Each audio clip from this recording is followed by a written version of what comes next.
dulu dikenal oleh kelas. Senang kumuh. Sebelum memulai pelajaran kita membaca doa dulu. Doa mulai.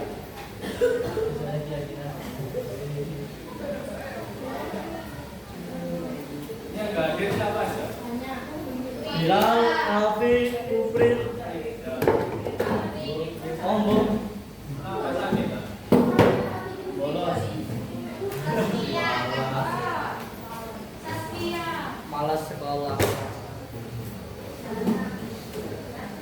Ini udah diisi ya, itu lah. Bila nanti kalau belajar di sini, jadi izin ini Afrika, jangan Tenang, betul. Apa? sakit.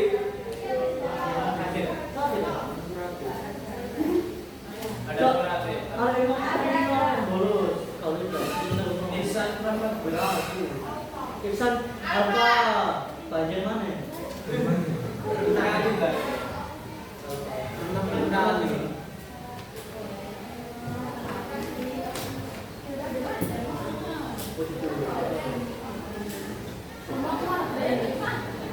Rafi apa? Hadir. Sebimang.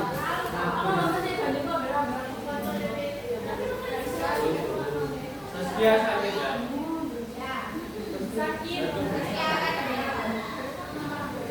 Bila Siap kerja.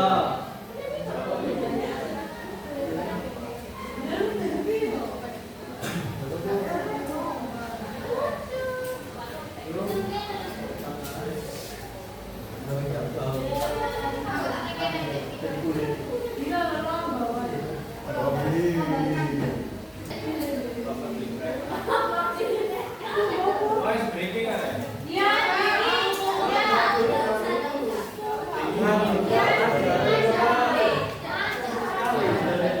Oke, ice breaking. Ice breakingnya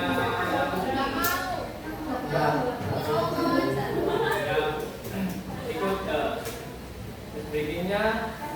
Contoh nih, kalau bapak bilang hewan, kalian harus bilang depannya apa? Contoh harimau, apa? Jerapah,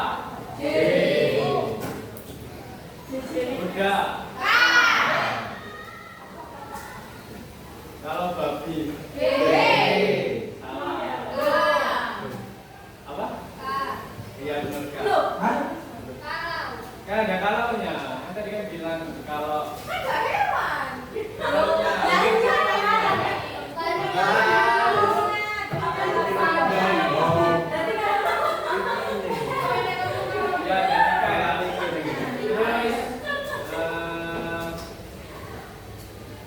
terus fokus, pokoknya dulunya ikutin yang bapak katakan. Bilang ayam, ikutin yang bapak katakan. Kalian kalau bapak bilang ayam, kalian bilang ayam. Kalau bapak bilang bebek, kalian bilang bebek. Ya, Bebek. dulunya ikutin yang bapak ucapkan. Ayam, bebek, ayam,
pipi. Kalian pegang pipi.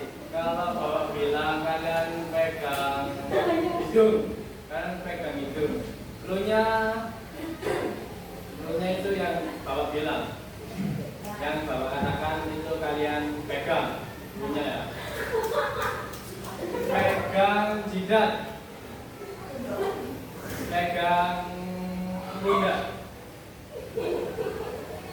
Pegang hidung. Pegang hidung. Pegang pipi. Pegang kepala.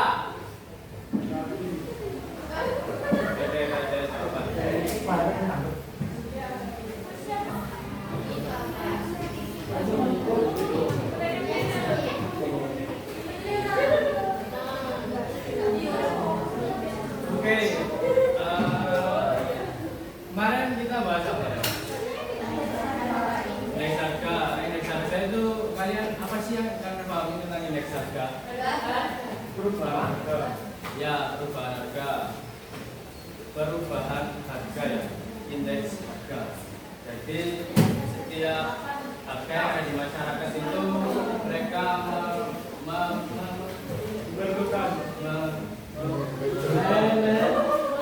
memiliki perubahan.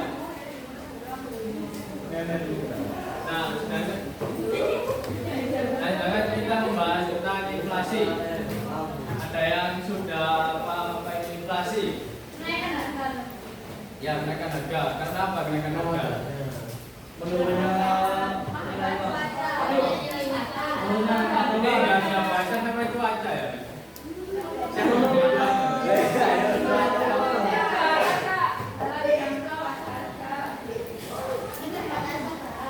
Ya, bisa jadi. menurunnya nilai mata uang. Ya, itu dampaknya juga. Ada lagi? Apa? Ada. Oke, kita bahas ya. Inflasi itu apa? Dari segi pengertiannya. Pengertian dari inflasi adalah kondisi di mana harga barang dan jasa secara umum itu mengalami kenaikan dalam jangka waktu tertentu. Ini menyebabkan nilai mata uang menurun. Nah, jadi inflasi ini membuat nilai mata uang itu menurun. Mata uang itu apa? Pembayaran. Ya, mata uang itu untuk bertransaksi. Kalau Indonesia apa? Ya, rupiah ini itu bisa turun lah. Jadi mata uang dari tahun dulu ya zaman peperangan sampai zaman sekarang, dari modern tradisional ke modern itu mengalami penurunan. Penurunannya itu banyak karena adanya kondisi barang dan jasa itu mengalami kenaikan dalam jangka waktu tertentu. Nah, jangka waktu tertentu ini belum bisa dipastikan berapa panjang dan berapa pendeknya. Nah, terus komponen utama inflasi kenapa ketawa? Saya jadi dengarkan ya. Nah, 3 komponen utama inflasi ini terjadi karena kenaikan harga. Nah, ketika di masyarakat itu mengalami kenaikan harga dari barang dan jasa, itu mengalami inflasi.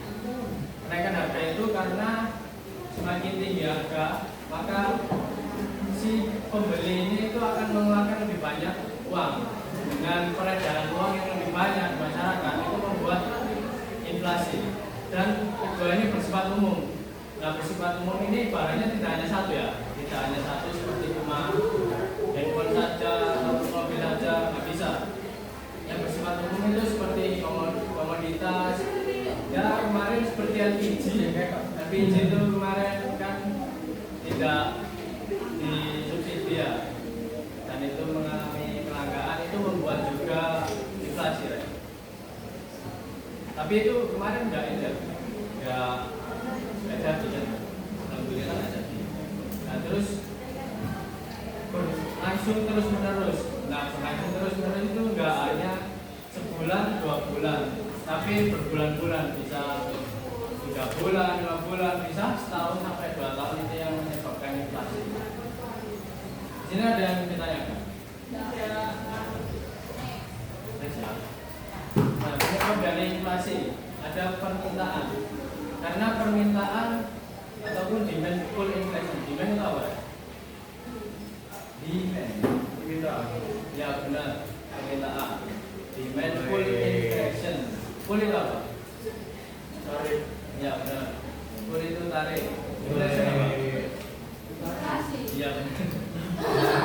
Nah, jadi demand pull inflation ini ketika ada permintaan yang sangat menarik terjadi ketika permintaan atau barang jasa itu melebihi kapasitas produksi yang tersedia. Karena kapasitas produksinya dikit, tapi permintaannya itu banyak banget gitu. Itu juga membuat inflasi, penyebab inflasi, penyebab dari inflasi seperti inflasi. Nah, terus penawaran ataupun supply. Supply itu apa? Ya, penawaran. Jadi supply itu penawaran barang mengalami penurunan. Ya. Ketika penawaran barang mengalami penurunan, itu juga membuat inflasi.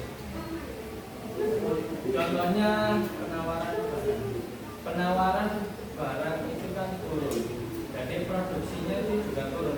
Kalau kalian membahas supply, itu kalian harus memposisikan diri kalian sebagai produsen. Paham? Nah, kalau supply kan penawaran. Kalau penawaran kalian mempunyai barang produksi yang sedikit juga mengalami penurunan. Sedikit itu membuat barang itu menjadi apa? Ya, menjadi mahal. Menjadi mahal, yang beli juga mengeluarkan uang yang banyak. Nah, selanjutnya penyebab inflasi ini selanjutnya ada ekspektasi masa depan. Nah, contohnya mungkin ekspektasi sekarang mungkin ekspektasi dari Pak Prabowo yang yang ingin menjadi 2045 menjadi 2000 jadi tahun emas. Tapi mungkin anak muda sekarang mikirnya tidak menjadi emas, tapi merasa cemas anak muda sekarang karena kurangnya lapangan pekerjaan. Tetapi banyak anggaran-anggaran yang dipotong dari pemerintah, seperti dari dana anggaran pendidikan, terus dari yang lain juga banyak. Jadi ekspektasi ini itu juga membuat menyebabkan inflasi. Contoh juga COVID dulu itu juga merupakan ekspektasi masa depan yang mungkin tidak bisa kita prediksi, sehingga menjadi COVID dan dulu menjadi resesi. Kalian tahu resesi? Resesi itu jadi banyaknya pengangguran, terus ekonomi juga menurun. Tapi itu juga dari jangka tidak hanya sebulan 2 bulan, 2 tahun, ya 2 tahunan. Itu yang menyebabkan ekonomi Indonesia itu sekarang masih pemulihan. Ya alhamdulillahnya Indonesia dulu masih bisa membackup itu semua. Nah, cost push inflation selanjutnya yang disebabkan oleh kenaikan biaya produksi seperti kenaikan harga bahan bakar atau upah tenaga kerja. Cost push inflasi ini kenaikan biaya produksi.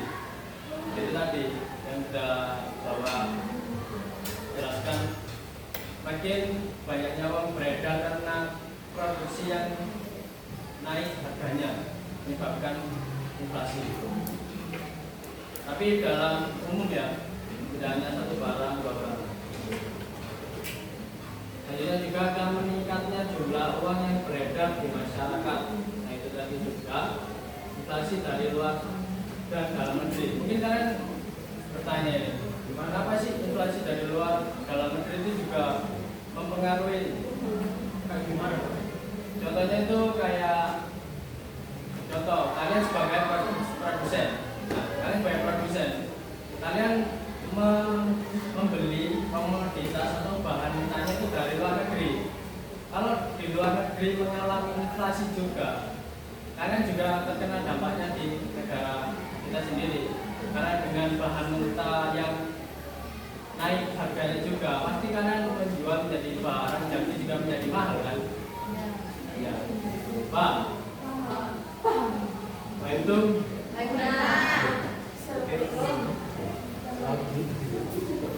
Dari penyebab ini ada yang ditanyakan. Kali mau tanya apa itu? Nanti tak kirim ini. Jangan apa-apa. Kirim aja. Kirim aja.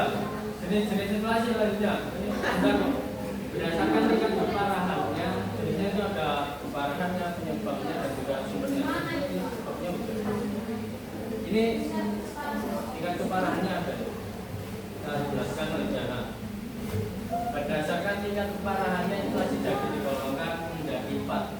Yang pertama ada inflasi ringan, mudah dikendalikan di bawah 10%.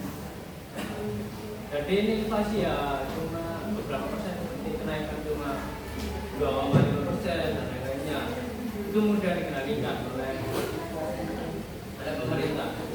Sedangkan untuk inflasi sedang itu menurunkan tingkat kesejahteraan masyarakat antara 10% hingga 30%. Nah itu kenaikannya 10 sampai 30 ya. Untuk menurunkan tingkat kesejahteraan masyarakat. Mungkin sekarang itu kalian mengalami kayak ya mungkin kalian tidak mengalami orang tua kalian yang terdampak karena ya kesejahteraan masyarakat dari segi pekerjaan banyak PHK juga kan, itu juga membuat keresahan dari masyarakat. Dan selanjutnya inflasi berat, timbul kekacauan masyarakat tidak mau menabung, itu antara 30% hingga 100%. Jadi tabungan yang ada di pemerintah itu juga menjadi salah satu agar tidak terjadinya inflasi yang sangat tinggi. Karena dengan kalian menabung, pemerintah itu juga mengelola dan biar mereka memberikan kebijakan-kebijakan di dalam pengelolaan itu agar tidak peredaran uang itu tidak banyak. Karena ya contohnya kalian memproduksi uang sendiri itu juga nggak boleh karena menyebabkan inflasi. Nah, selanjutnya hyperinflasi timbul kekacauan meskipun dilakukan kebijakan fiskal dan moneter. Ada itu tentang fiskal dan moneter kebijakan. Kalau nggak tahu nanti bisa dibahas. Selanjutnya ada. Nah ini timbul kekacauan ini hyperinflasi. Contoh mungkin kalian bisa cari ya begitu. Indonesia pernah, ya Zimbabwe itu pernah juga mengalami hyperinflasi karena sangat hyperinflasinya sampai di Zimbabwe itu kalian membeli sebutir telur iya satu brokol ya itu sangat mahal. Sangat murah atau mahal? Tapi Indonesia dulu juga pernah mengalami hyperinflasi pada Orde Lama.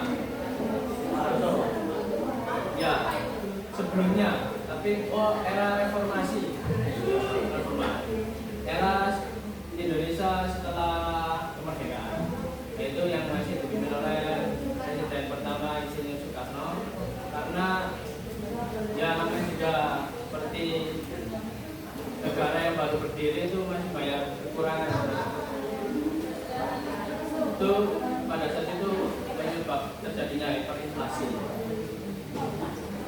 Nah, dampak inflasi sendiri itu menyebabkan terhambatnya pertumbuhan ekonomi, minat menabung juga berkurang, masyarakat berpenghasilan rendah dan tetap tidak mampu menjaga warga kebutuhan barang, banyak pengangguran, stabilan kondisi ekonomi atau resesi. Nah, ini juga ada turunnya nilai mata uang, penurunan pendapatan media dan masyarakat. Ini pihak transaksi itu eksportir ataupun penjual. Terus debitur pihak yang memiliki utang, spekulan, berpenghasilan, terus orang yang berpenghasilan tinggi. Nah, pihak yang rugi itu importir, debitur, berpenghasilan tetap dan berpenghasilan rendah. Nah, ini kebijakan moneter dan fiskal cara mengatasinya. Kalau moneter itu mengurangi jumlah uang yang beredar, menaikkan suku bunga dan menjual surat berharga. Surat berharga itu seperti obligasi. Jadi obligasi itu dia menjual surat berharga. Berapa? Surat berharga ya bisa sertifikat. Ya.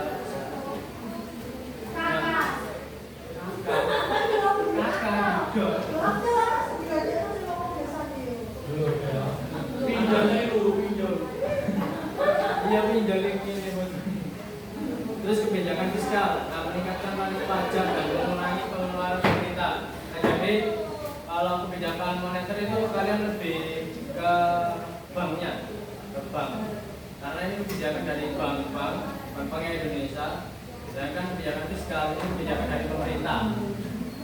Bedanya moneter dan fiskal. Tapi di bab selanjutnya nanti kita lebih dalam lagi memahami kebijakan moneter dan juga fiskal. Pokoknya intinya moneter itu di kebijakan yang ada di bank, kalau yang fiskal itu kebijakan yang ada di pemerintah. Nah, ini menghitung inflasi. Jadi ekonomi ada perhitungannya meskipun sedikit ya. Paling tidak satu. Antara ini.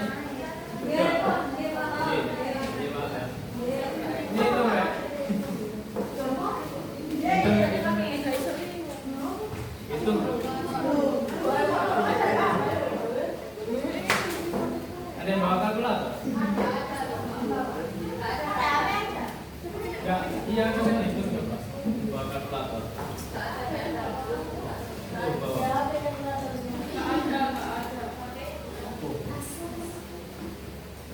Iya, KM.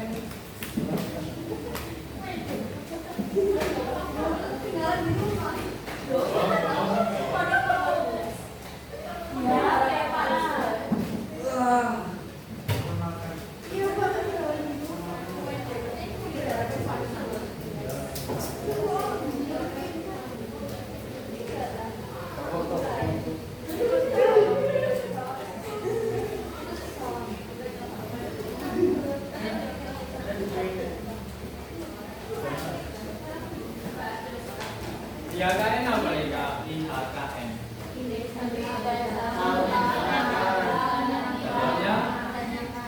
Dagangan. Itu tahun yang apa? Kalau yang ditanyakan biasanya yang sekarang. Yang sekarang saya kira. Kalau yang extra pada tahun IHK. Ya pada tahun sebelumnya. Kalau yang itu biasanya sebelumnya ya. Ingat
Dikurangi saja. Ismail ya. Sedowa. Kawan keren. Kriminal. Kakek tahu jahane itu ini apa sih Mas? Misteri. Udah ini jawabannya 0,2 jadi dikali 1 persen jadi 2,5 jadi tingkat inflasi tahun 2021 adalah 5%. Oh. Lihat itu banget kan?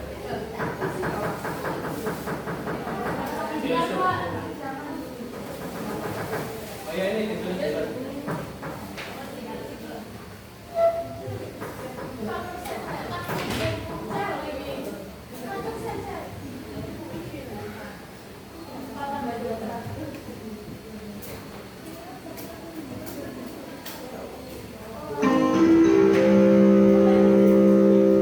Saatnya jam berapa dimulai.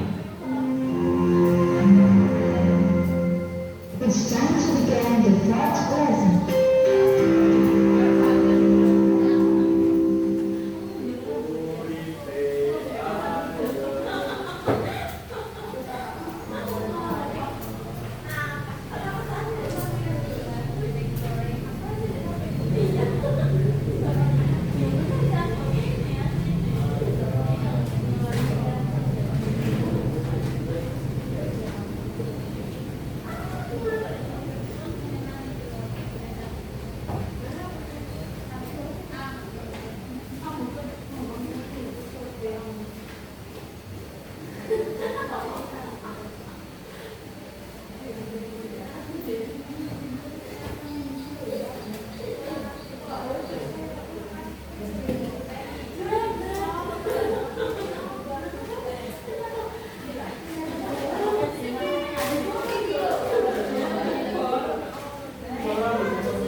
Ayo Adit keberatan.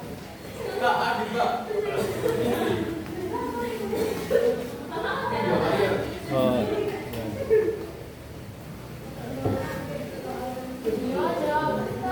Ya di sini dia. Itulah ada yang ngomong itu. Loh, aku kayak tok Pak. Nah, video ya.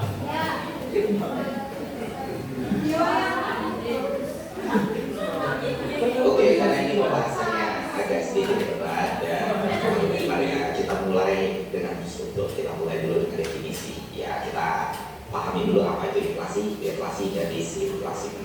Pertama, apa itu? Dan inflasi itu adalah situasi di mana kumpulan barang dan jasa itu mengalami kenaikan harga dalam jangka tertentu, deflasi turunan.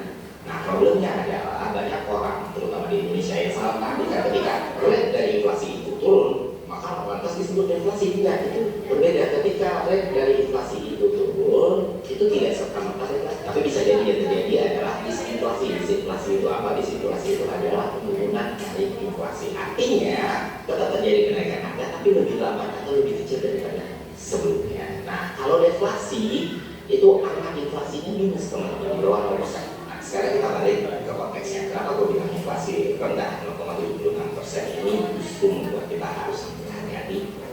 Gini teman-teman, ketika angka inflasi itu turun, faktornya banyak sekali dan tidak selalu positif sebenarnya. Inflasi bisa turun kalau produktivitas meningkat, inflasi juga bisa turun kalau pemerintah melakukan efisiensi dengan tepat sasaran.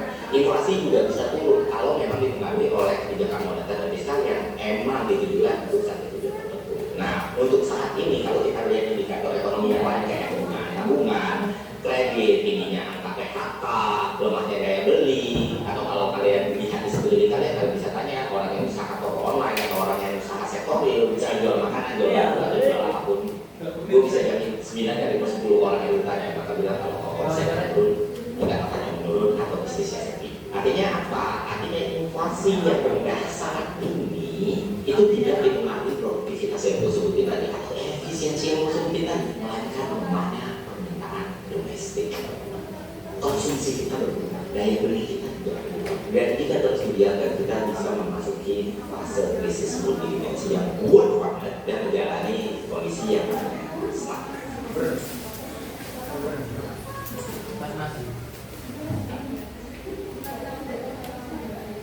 Orang-orang begini, akhirnya apa? Akhirnya mereka gak punya pendapatan. Tapi di satu sisi mereka punya kewajiban, akhirnya atau kubas ya kan? Nah, ketika mereka menggunakan uangnya, jelas dalam situasi ini apa yang dikorbankan ya? Konsumsi, ketika konsumsi dikorbankan, berarti volume ekonomi tidak berputar, tidak berjalan, lesu gitu. Ketika volume ekonomi tidak berputar dan tidak berjalan ya, investasi mandek. Ketika investasi mandek ya, lapangan pekerjaan tidak terbuka dan menjadi sangat terbatas. Apalagi kalau kita lihat pemerintah baru ini, kita dapat bagaimana masalah ekonomi yang sedang dihadapi negara ini. Pertama, masalah gas tertinggi dan penyesuaian hari ini, ya kan? Yang mana sempat terjadi kelangkaan di situ, dan ini sudah ada korban jiwa juga yang membuat banyak sekali masyarakat protes menjadi dan merasa kecewa. Yang kedua, masalah penghematan atau efisiensi yang harus dirasakan oleh PNS di negara ini. Dari dulu sampai sekarang gue baru sekali ini menghadapi situasi atau dia situasi di mana PNS tidak lagi menjadi jaminan.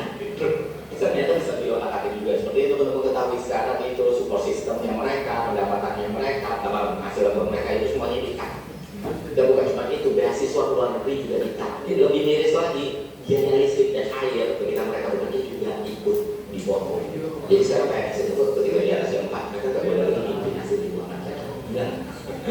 Dan yang bikin gue heran lagi, ketika memang harus dilakukan efisiensi pada birokrasi, ternyata selalu menandungi selalu PNS perawatnya ini yang pertama kali harus memberikan, yang harus merasakan bagaimana tersebut, yang gajinya harus dipotong, yang THR-nya harus dipotong, yang mana dia harus bisa tetap bekerja dengan tuntutan yang normal, dengan kebutuhan yang normal, tapi di sisi yang lain, ya dia harus kerja di situasi yang panas, gelap, dan sebagainya. Terus terusnya tidak, semuanya aman, dari mulai dinas luar negerinya aman, ADC-nya aman, provider-nya aman, mobil dinas juga nggak ditarik, rumah-rumah juga nggak ditarik, ya.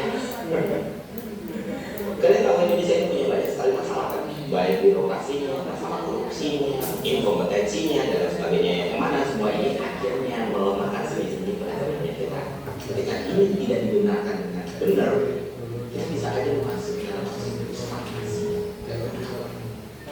Karena konsumsi lemah, investasi apa pekerjaan yang berkualitas kita. Nah, kalian tahu nggak sektor tenaga kerja kita itu didominasi oleh sektor informal, dan ini jelas menunjukkan kualitas lapangan kerja yang rendah, upah yang tidak pasti dan sehingga menghasilkan apa yang disebut sebagai pengangguran terselubung. Dalam angka laporan ini mana sekali lihat program bisa meningkat itu tapi kualitas lapangannya itu yang dan akhirnya membunuh bagaimana dan krisis pekerjaan.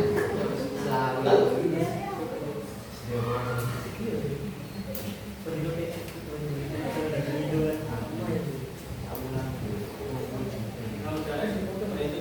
dari kondisi yang ada di Indonesia saat ini. Di Indonesia saat ini itu mengalami mungkin kekacauan atau bisa disebut multidimensi. Itu banyaknya kekacauan yang ada di Indonesia. Dan mungkin yang paling ramai sekarang yang ada di X itu apa ada tahu? Mahasiswa yang ada di X ini tahu nggak? Apa Pak? Yang sekarang ramai yang ada di X. Apa tagar ya kabur aja dulu. Nah, kenapa sih tagar itu sekarang mungkin ramai ya? Ini ya dibahas Pak Felix, Pak Felix, Pak. Kenapa Felix bisa dikatakan dulu iya kok belajar dulu bisa diceritakan Felix? Gak apa-apa Felix.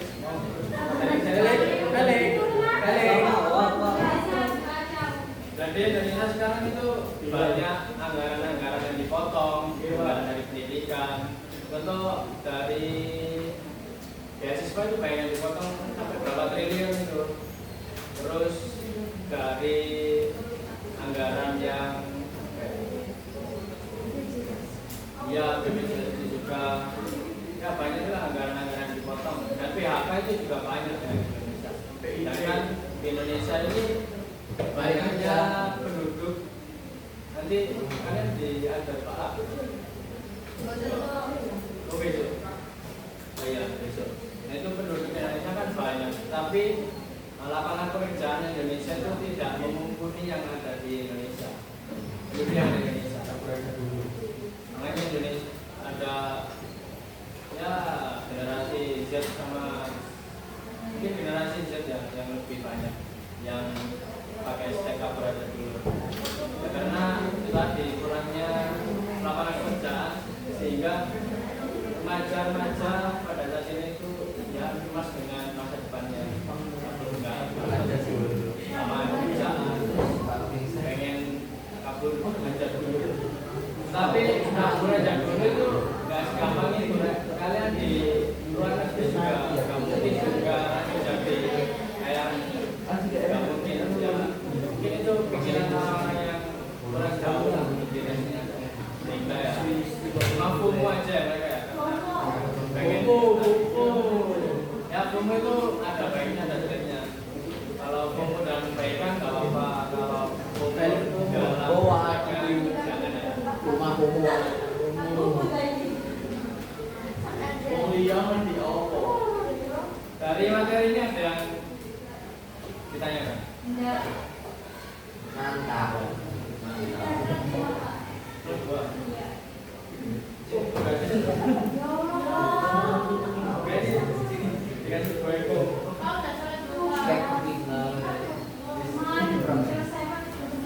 Tugasnya apa? Kan kelompoknya masih panjang.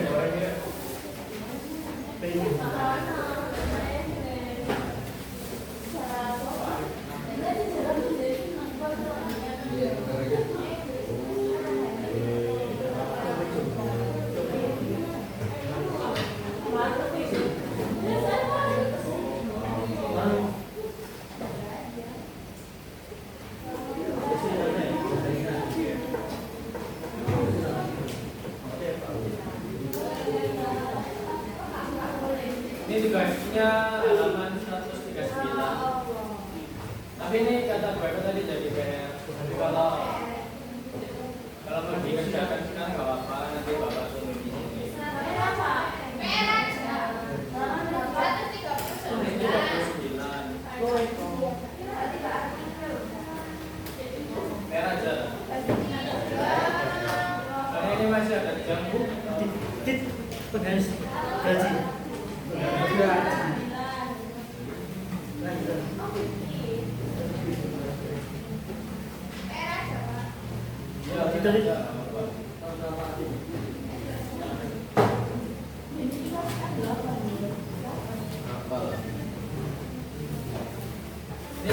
Ini dikerjakan kelompok. Satu kelompok dong. Karena pilihannya juga. Ya kan 3 orang aja. Ya udah dari sendiri. Dari sendiri ya. Yang ya. Ya.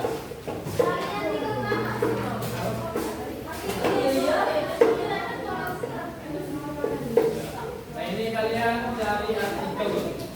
Cari artikel yang memuat tentang penyebab inflasi. Kalian itu cari artikelnya. Itu kalian bisa cari.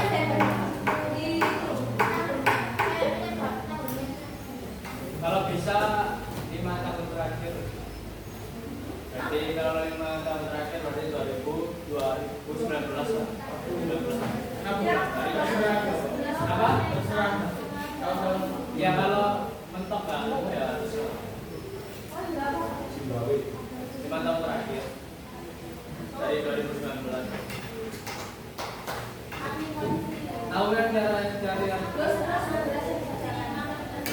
tahu?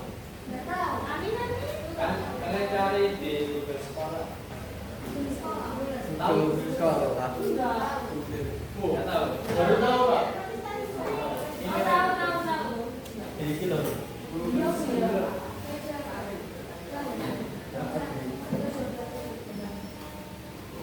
Kalian cari aja Google Scholar.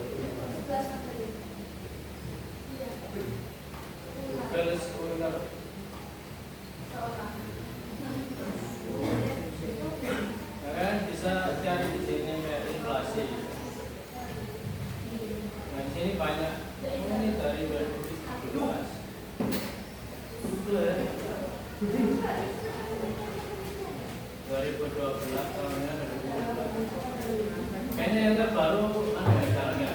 Jadi nggak apa-apa, soalnya terserah.